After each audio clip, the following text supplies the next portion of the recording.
Hello, welcome to Undisputed Boxing with Rick and Ave. We are here to preview two big heavyweight blockbuster fights coming up. Daniel Dubois versus Joyce and AJ versus Pulev.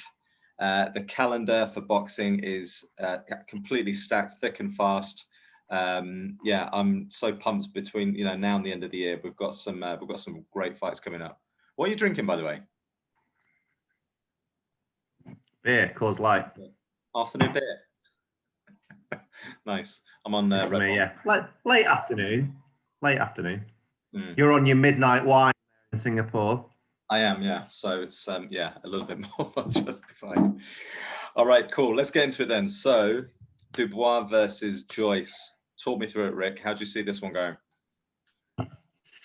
Now, this is tighter than the other fights we've been talking about, in my eyes. I'm going 60-40 Dubois on this. I think both have. We don't quite know how good both are. I think is where we are with them both. Dubois' opposition has been pretty bad. Yeah, he's not been that good. So it's a big question mark how good he is, how both of them are. I'd say, you've got a better gauge with not Dubois, mine's gone blank. Joyce. You got a better gauge with Joyce because he's been, he's fought better opposition. As he was coming through amateur and he was in the tournaments kind of semi-pro, he's fought Usyk and stuff like that. So he has been in with good opposition. And to be fair, his pro career, he's probably got better names, but they were kind of a bit washed up when I think of some of them they thought. So there's a big question mark against both about how good they actually are. But I just think Joyce is quicker. I think Dubois is quicker. I think Joyce is quite robotic, though I don't think his feet are slow. It's weird. His feet are quite quick, but his hands are incredibly slow. Yeah. It's like a zombie sometimes, the way he throws punches. And I just think Joyce will get tagged. And I think Dubois does hit hard. I think he hits fairly accurately. And though I do think Joyce has got a pretty good chin, actually, I don't think he can take as many punches he's going to get. I mean, his last fight, I can't remember the guy, but he was awful. And he got tagged in the first round. He's been tagged against quite poor opposition. So what's Dubois going to do? So I think there's a bit of threat coming the other way. Joyce does hit hard. I don't think Dubois has got the best defense because he's quite green. I think it'd be a good fight, though. I see this as a bit of a white AJ where it's pride. They're not going to go in. So, if White and AJ fought now, there'd be a bit more at stake and it'd be a bit more chess match to start with. I think these two are just going to go for it. So I'm buzzing for it. I'm actually looking forward to this more than any fight at the back end of the year because I think it'll be entertaining. And it's I'm not set in stone on one though. I think Dubois, but 60-40. Okay. Yeah, it's interesting that you mentioned the comparison. I think a lot of people are going to draw the parallels between this fight and AJ and Dillian Whyte in terms of their pro career. It was kind of a bit of a crossroads fight and kind of reminiscent of George Groves and James DeGale. Almost shouldn't really be fighting each other. But I think the competition is so fierce between Frank Warren and Eddie Hearn that I think Frank Warren is just quite happy to roll the dice on both of them and just get a good fight. And I agree. I think it's a really, really intriguing fight. I probably am leaning towards, Daniel Dubois. And I'd probably say, probably slightly stronger, maybe 70-30. I didn't realize, like Joyce, again, he's, started very late in his career. I don't think he started boxing until he was like 22, 23. And he's 35 now, 35, 36 maybe. So he's almost the same age as Derek Chisora. And I do think he's got a few good names in his record, but they're all washed up. Yeah. So he's beaten Jennings. He beats who's the former WBC heavyweight that he beat. I know that's who's in my mind. Who Wilder's fought both times. Bermain Stavern. Stavern, yeah. But again, massively washed up. Yeah. But he got caught a lot in that fight. Yeah, You know, Stavern caught him times, and Stavern was like grossly overweight, not in any shape. And, you know, he wore him down because there's a way, you know, he just continuously punches. I see him getting tagged. I know we're going to get into this, but I see it ending with inside 6 rounds. Really? I just think of Dubois knockout. Yeah. There's your official prediction of Dubois knockout. Dubois knockout within 6. I disagree with that. I think Dubois on points. Because I do think he's going to points. Joe Joyce has got a really good chin, and he does have that kind of sparring partner mentality where he gets tagged, he's got a good chin, he can just keep on marching forward. And I think if Daniel Dubois can't get rid of Kevin Johnson, I don't think he's going to get rid of Joe Joyce. I actually think these could box for 24 rounds, and I think it would still go the distance. So I'm going to go Dubois points. And I'm saying, 70-30 split in Dubois' favor. See, I think this is a different fight than Johnson, because Johnson is a survivor. He goes in to survive, and he's got a good chin, and he's always looking for the punch that's going to come. So every time you get caught, I mean, AJ dealt with him, but even then, AJ took a while because he's ready for the punch and he's bracing himself and he's doing this all the time. And so always moving back, and it catches him on the way back, absorbing the punch. I've seen Joyce, you know, get smacked in the face and not see it coming. And if he takes one off Dubois, I'm not saying it's a clean knockout straight away. I just think within 5 or 6 rounds, he's gonna be caught that many times, almost flat-footed and just unawares. I just don't think he can. I don't think any boxer can continually take that. I can't see this going. That comment of 24 rounds, I really disagree with. All right. Well, I think there'd be several knockouts. Okay, that's interesting. I'm pretty much in that camp that it's going to go to the points. I just don't think. Well, this is the thing. Like with Daniel Dubois, I mean, it sounds like you're kind of really on the Dubois train. I'm just not on it yet. And this will be the first time that Dubois is going to be in the ring with somebody that is actually willing to maybe try and back him up or try and take center of the ring.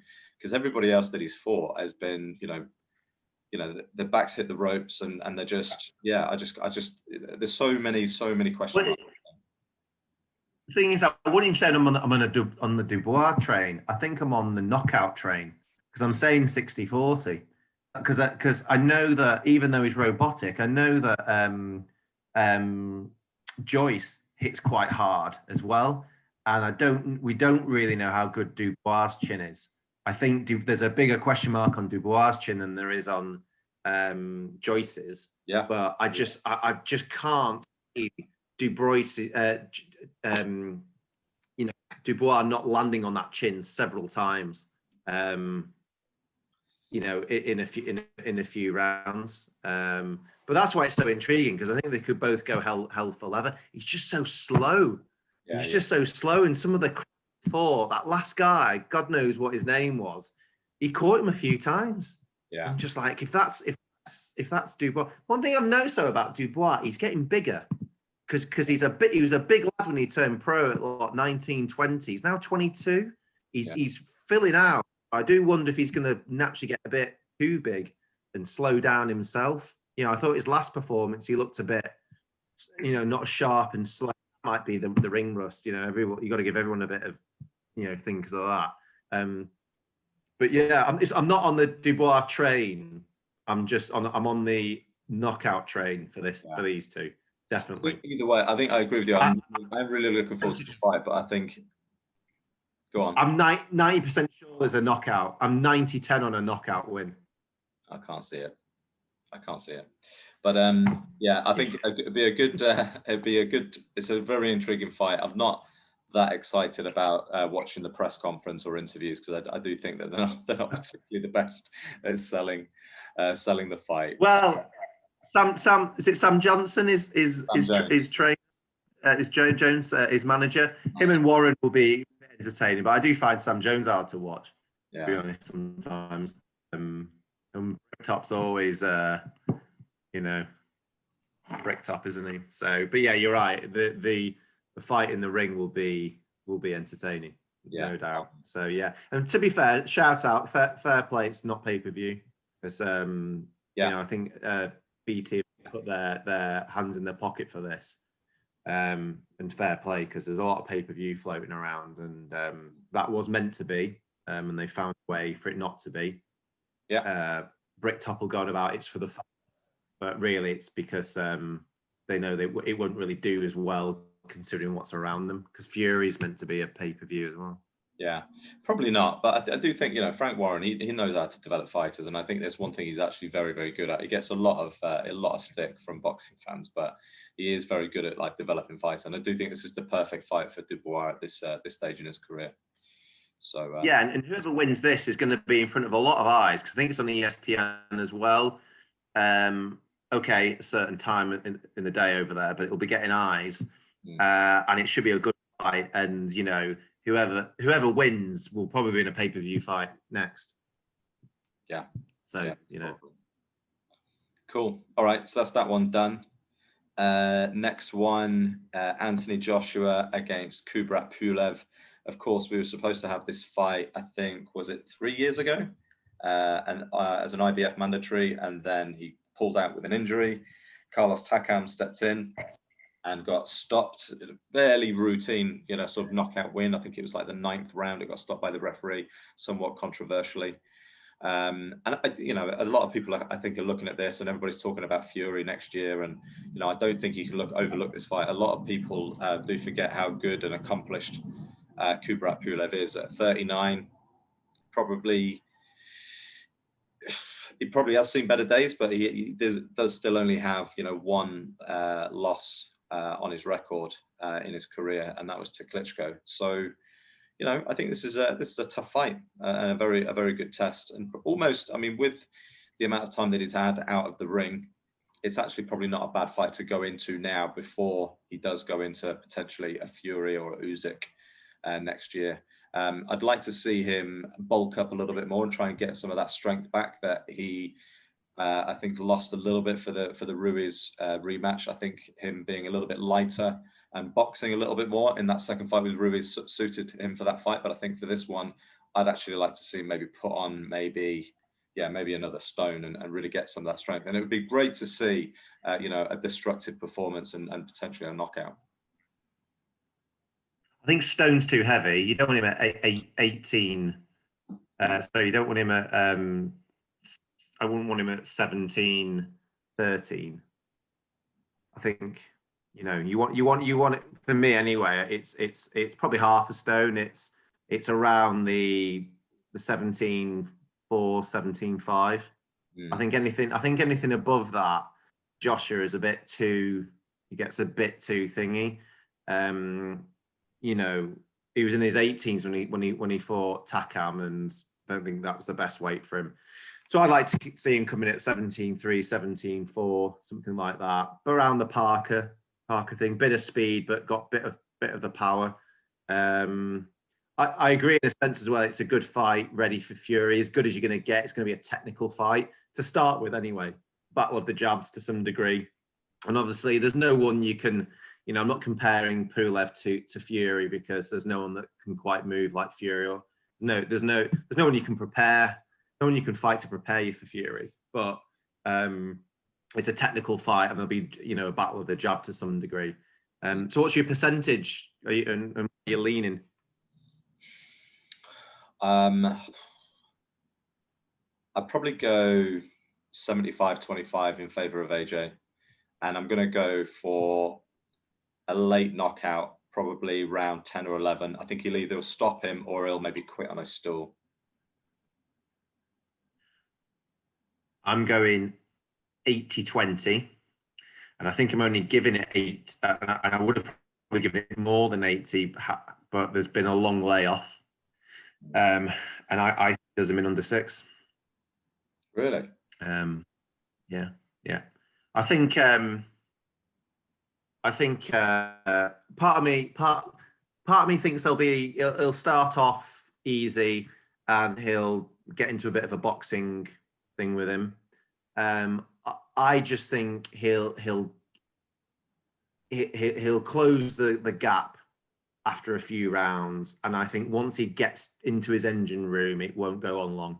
I think, Pulev's very good at keeping things at a boxing level, and he hasn't got the quickest feet, but he's very good with his jab, and he does that thing where he waves it around a little bit, which I think can be a bit off-putting. And he's good at like pulling the jab down and coming over the top. I don't think he's the biggest hitter in the world. He's got huge knockouts percentage. I don't think he's not a huge hitter at the heavyweight division. And I think when Joshua has that in front of him, he'll box for a bit and then he'll close the gap. And I don't think Pulev, especially at his age now, can take it. I mean, you look at Klitschko when he got into him, he started getting to him and he flattened him. And Joshua, once he senses it, he'll come 100 miles an hour. And I think as well, some of this because of some of the interviews I've seen Joshua do, but and this might just be throwing people off the scent, but I saw he was there at the White fight, and he said basically once you've got your opponent hurt, you've got to go flying in. And he got found out when he did that against Ruiz, but I think part of him that does really not want this to go to points and wants to make a statement. So I think he'll box for 2 or 3 rounds, and then he'll start to try and close the gap. And I think once he's got him wobbles, it will be done. So I see it being a bit Povetkin-y in the first couple of rounds, and I don't mean that in terms of I don't think Josh will be wobbled, but I think he might be caught with the odd jab, bloody his nose. I think he won't have it all his own way, and then I think he'll just be like, right, I'm going to close the gap here, and I'm going to get through. And I think once he gets into his engine room, you're not going to get the resistance that you're certainly not going to get what happened to Ruiz, where you knock him down and he comes back firing. Just don't think Pulev would do that. I think he'll go in his shell and it'll become like Povetkin was, sitting duck. Yeah, very, very different type of fights, aren't they? Like Ruiz was just like a really good inside fighter, great combinations. I think caught him unaware, whereas Kubrat Pulev, I think, is a little bit more kind of cautious, like say, likes to work behind the jab a little bit more. What round did he get stopped in by Klitschko? And how long ago was that now? Do you remember? Would have been... Have you got your box rack? 2014. And he stopped. It was a few years ago, and he got him down. He got him down. He's a very proud man as well. I remember he knocked him down. He got up really quickly, and he went on one leg to almost prove him all right. And he nearly fell over because of that. That'll be Pulev's downfall as well. I think he'll get clocked, and he'll get up there quick and go, "Look, you've not hurt me," and he'll get floored again. So yeah, I think it will be 3 rounds, technical, and that will cause Joshua a few problems. I think he'll get caught with a few jabs. The old tricks will be out, where they pull his hand down and stuff. And then I think he'll just go, right, I've had a box, I'm going to step it up now. And I think once he gets into his engine room and catches him with a few, 39-year-old, and he doesn't have. It's a bit like the Povetkin White fight, where he'll go down a few times, but he doesn't have that equalizer. Yeah. And I'm not saying Joshua's the best chin in the world. I don't think he's chinny, but I don't think he's got an iron chin, clearly. But I don't think he doesn't throw those hooks too much. He's a straight puncher, and I think they're kind of easier to see. And it means you can take more risks. Seeing demolishing him. Yeah. Okay. All right. Yeah. Well, I knew we wouldn't be able to, sort of talk for that for too long, because I think I think most would agree. He's a heavy favourite. As much as Bob Arum is going to be selling it and trying to spin it as a tough fight, and Pulev's going to rip the titles away, I think most could agree that AJ is going to win this, and it's all eyes on 2021 and potential unification with Fury. All right. Cool. So, any other news? Heavyweight news? There's a video that's come out from Wilder. I don't know if you've seen that. It's a kind of a short video with music in the background. Mega cringe, as you get from I think he thinks he's in a movie all the time, Wilder, from what I can see. He thinks he's in some Hollywood movie, but in the video, he's. Have you seen it? Yeah, I have. Yeah, I watched it earlier. Yeah, so he's basically he's basically blaming the gloves. He's blaming the ref. He's blaming Breland, all for his loss. He's saying that, you know, he had, you know, floppy gloves in the first fight, and, you know, the second fight he had something in his gloves that's dented my head, and he scratched my ear. All this stuff. I mean, for me, it's so desperate, and it's quite, you know, it's mega cringe as well. It's like, well, why are you coming out now? Where was your voice a month ago when Fury's saying what we're doing? So I just think he's like, let the time. I don't think he wanted the fight. I think he's let the time tick away on purpose. Now the fight's not happening. Now he's kicking up a fuss to show he really cared. And he also, in the video and in the tweet, said, "I did you a favor. I turned down good money from Joshua, better money from Joshua, to give you a shot. So you need to do me a favor," which says two things. One, he was offered some money from Joshua, which he's, you know, been denied, and two, he's basically saying, "I've got no contractual way I can get around this. So you need to do me a favor."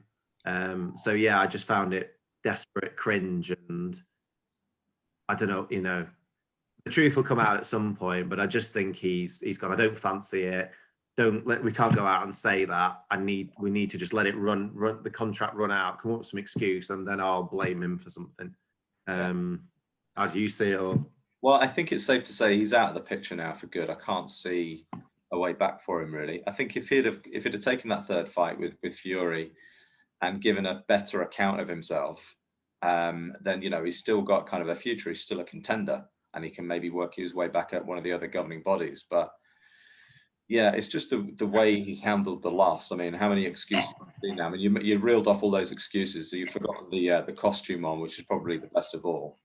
And he didn't mention that in the video, though. That's all. I mean, he's come up. There's quite a few, but he didn't actually mention that in the video. This was just what's in the video. But I mean, Aram came back with another video saying, and again, I know people in different camps and that, but they're saying like the gloves are inspected and then they're locked away, and they're with the kind of the boxing board of control for the state that they're in, and then they come, you know, so you can't get something in there. It's all desperation, and the floppiness of the glove and the misshape. It sometimes depends on what gloves you're in, because some have horsehair in it, and that makes that kind of that weird shape in it. It depends on the glove. It's just you know, daft excuses. I'm not sure I agree with you in a sense of he's totally out the picture. I actually think he's a darling of the WBC.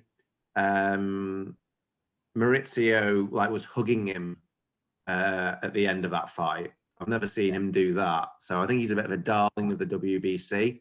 And my view is that he'll come back in 2021. He'll fight someone of medium note, and then first AJ and Fury fight will be for all the marbles, and then the WBO, WBC will be stripped away for the second fight, and you'll probably get the winner of Povetkin White versus Wilder.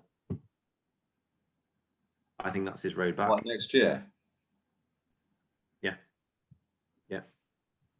I think he'll fight someone in early 2020, like May or April or something like that.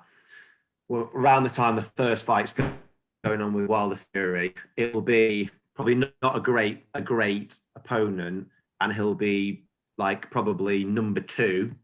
It will throw him back up to number 2, who will then fight the winner of Povetkin White, who will be the man, you know, who'll be the mandatory, and that the belt will come free, and he'll have to fight the winner of, you know, the winner of those two. Which would be, you know, a good fight, to be fair. I just think Mauricio just loves him, and I think you need almost a US heavyweight in the picture. I think WBC know commercially how important a US heavyweight is, so they'll keep him in the picture. And their rankings are they just do what they want. I mean, God knows who Fury's going to fight. They'll find someone, and suddenly they'll appear in the top 15. They just do what they want. Well, I think most governing bodies do what they want to a certain degree. I mean, look at Daniel Dubois, is number 2 in the WBO. I mean, how can anybody? really make any sense of that. IBF aren't too bad, but yeah, WBO just basically, if you're under Warren, you're on there. You won a couple of fights, you're there. But the WBC, their logic's odd. I mean, Stavern, we were talking about before. So Stavern lost the belt to, and this is where my logic comes from. So Stavern lost the belt to Wilder. He went and he didn't fight for ages. He fought one person who was terrible. I can't remember who it was. And then he was mandatory again. Yeah, it's like criminal what they do. And we've seen how long White's had to wait and all that stuff. And they'll make sure the WBC belt is on for that main fight. Yeah. But I think Wilder will come back, fight someone pretty obscure, maybe was once a name or something, and he'll suddenly appear back at number 2 behind the winner of Povetkin and White. And then it'll be like, right, White, if you've won, you'll have to fight Wilder back end of next year for the belt that's become available. And fair play keeps it interesting as well, I think. Then you've got White or Wilder belt again. And I mean, if Wilder is still in the picture, I think it makes the heavyweight division all the more healthier, because he is a character, whether you like him or loathe him. He's a good character. He's got that right hand. We've all seen it, detonate on other heavyweights. I don't really kind of, sort of see a way back for him, really, to be honest. But I guess, time will tell. I mean, he needs to get a new trainer as well, because he obviously fired Mark Breland. So it'll be interesting to see who he links up with. Well, he's got his main guy. What's his name? Is